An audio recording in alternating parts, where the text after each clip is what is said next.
Hello there, everyone. How are you doing? Welcome to Coffee Time Career Chat in 2024. So excited to be here with you all yet again. We're going to keep it like quick and short today because this month we've been talking about recentering you in your career. And today, in particular, we're going to be talking about adjusting your focus. But let me back up one second. If this is your first time joining us, welcome. My name is Patricia Hayes. I am an executive advisor, empowerment coach, and authentic networking strategist. All those things mean I love helping people get to the next level of where they want to be in their career, in their lives, but to do so in an authentic and genuine manner. So it's not icky, right? Not icky. That's an official professional word.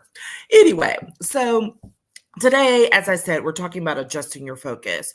And as you're moving forward and trying to ease into 2024, or maybe some of you have been dumped into 2024, it kind of goes both ways for the folks I've been talking to. Here's the thing. It doesn't matter what all happened in 2023. Does it really? Okay, sure. But in terms of how you're going to move forward, you use that as your base to recenter, to refocus, and so that you can get the clarity that you need for what's to come. All right. And so that's why I say 2023 matters only as a base from which to learn from, not one to beat yourself up over, to fuss about what did or did not happen. Like that time is gone. So let's help ourselves by moving forward, and to do so in a way that is with greater clarity, with greater focus and understanding. So what do I mean? Okay, so here's the thing. I've had that book called The Artist's Way. I've had it for years, had never fully worked through it. So I started it at the end of last year. Oh my gosh. Well, you want to talk about something that's really telling and really bringing out a lot of things? It is. I highly recommend you get it. And some people say, well, I'm not an artist or whatever. We are all artists in some way. I will say that. And even if you're not, it's really great to help with working through blocks and things like that you may have with getting to the next level where you want to go. So I got to a section of the book where you had to create what's called a safety pie and a life map, two different exercises. But here's the bottom line. It literally has you plot out on a piece of paper in a circle those things that, first of all, who are supportive of you, who are not supportive of you, and those things that you should just stay away from on one map. And then on the safety pie. And then on the life map, telling you, laying out from your spirituality, from your professional, from your creative, from your health, all of those things, like where you think you are in regards to each of those things. And then you draw the little lines so you can see that crazy spider thing that gets developed, right? Here's the thing. I found those exercises so insightful, particularly to do it in that way. Have I done them in some kind of way before? Probably, but not in this way. I'm totally going to be incorporating this exercise into work that I do with my clients, because I think it does it, like I said, when you're looking for clarity, it does it in such a way that it's so clear that it's very hard to deny the result. And when you're seeking that, sometimes here's the thing, you need someone external to you to help you see what you can't see for yourself. So getting accountability is really important.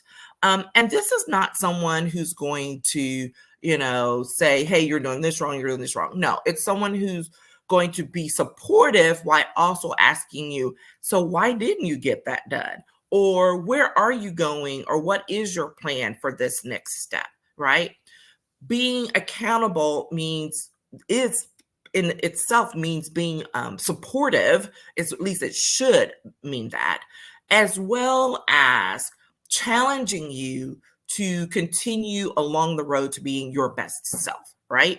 So I always recommend folks to get an accountability partner of some sort. Sometimes it can be a friend.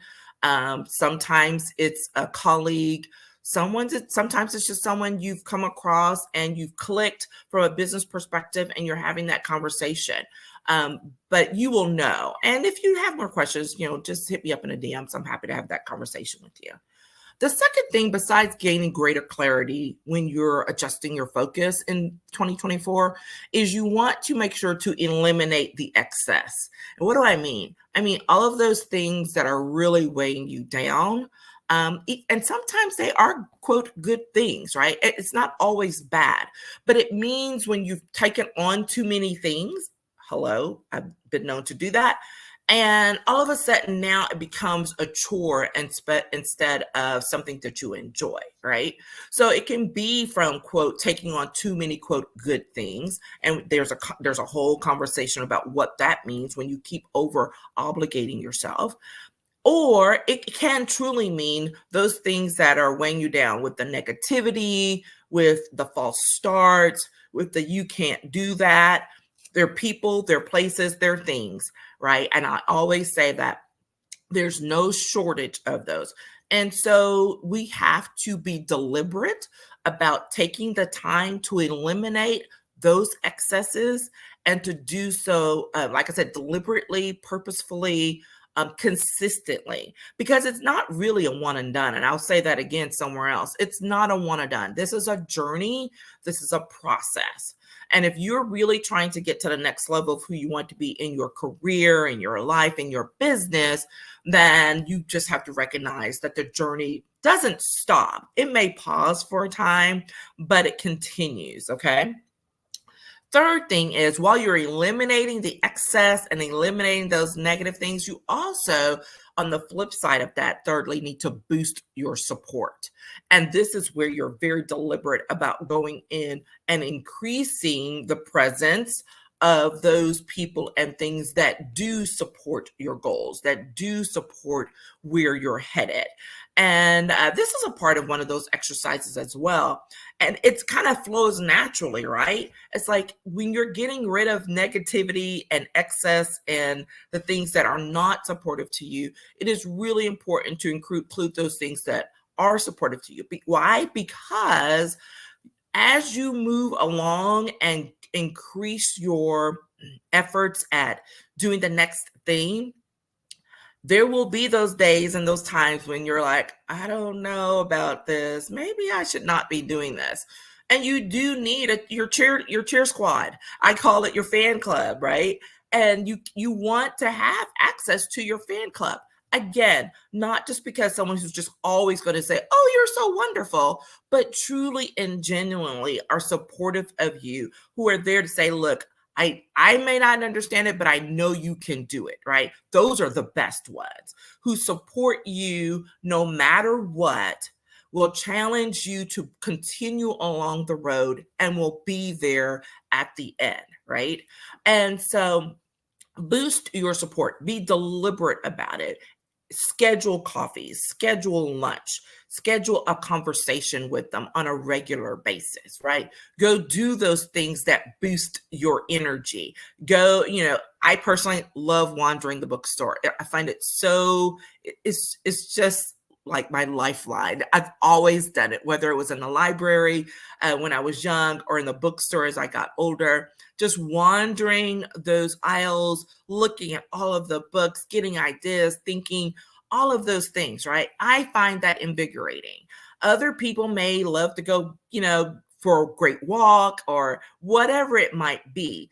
Increase that in your life. That's not the thing to do away with. That's the thing to actually increase your activity, so it can increase your creativity. That will also help to help you focus more.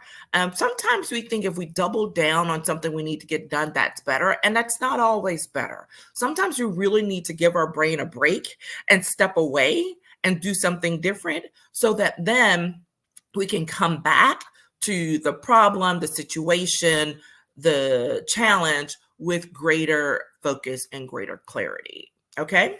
And that includes doing what you need to do to recenter you and your career in 2024. And here's the thing.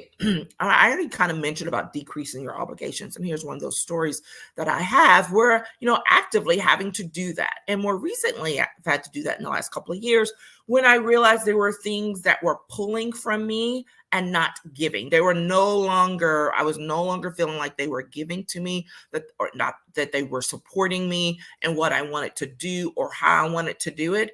So I had to step away. And it was difficult because I'm one of those people, give, who's like, oh, maybe I can help fix this part of it. But there comes a time when you risk burnout, or actually it happens, been there a couple of times. And when you risk that burnout and you cause that, or that burnout comes along, then you can't be of help to anyone. Right? It's not just that you're no longer help of this one thing that was really draining you. Now you can't be of service to anyone or anything, starting with yourself. And so then you have to take that time to rebuild. And if you're in that burnout situation, I highly recommend that you stop right now and engage in some really just some really important reflection time, some really focused reflection time, because it is going to be important to you growing and figuring out where it is you want to be and what you want to do and how you want to do it. Okay. It's valuable. You cannot go wrong by taking that time for yourself. This is for you and for no one else. So if someone says, oh, yeah, I really don't have time to do that right now, guess what? You don't have time for you. You have to make the time so that you can, long term, achieve the goals that you're seeking to achieve, right? It's the baby steps. I know it gets annoying. I want to jump straight to the end as well most times, and it just doesn't work that way. It just doesn't. So, take the baby steps that you can today. Do those things for yourself. Seek out an accountability partner. Do those things that will help gain greater clarity for yourself, eliminate the excesses, and boost your support, both internally and externally. And recognize that it's not a one and done. This is a journey. This is going to be a continual process, one that needs to be engaged in consistently. And I have a consistency challenge for you that'll be coming up here soon if that's something you'd like to do, or if you'd like to get started earlier. You don't have to wait for me to do it. And I'm happy to have that conversation. All right. So there we are. I told you this was going to be a quickie today, but I want you to take that time instead to go get, knee deep in some reflection, figuring out and asking yourself, where is it that you really want to be? Really, not what other people want you to be. What is it that you want to do? How is it that you want to do it?